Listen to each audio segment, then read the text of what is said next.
এক বেটাই আল্লাহ রসুলের কাছে আসছে, মূর্তি একটা ভাঙ্গা। আইসা বলে, ইয়া রসুল আল্লাহ। নবীজি বলেন, তোমার সাথে এইটা কি? বলে, এইটা আমার দেবতা। এটা কি? এটা আমার প্রভু।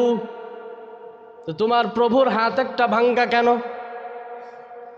ডাক দিয়ে বলতেছি, ইয়া রসুল আল্লাহ, এটা সব সময় আমার সাথে থাকে। সব সময়, সব সময় এই প্রভুকে আমি সাথে সাথে রাখি, এর ইবাদত আমি করি, এজন্য সব সময় এর কাছে রাখি।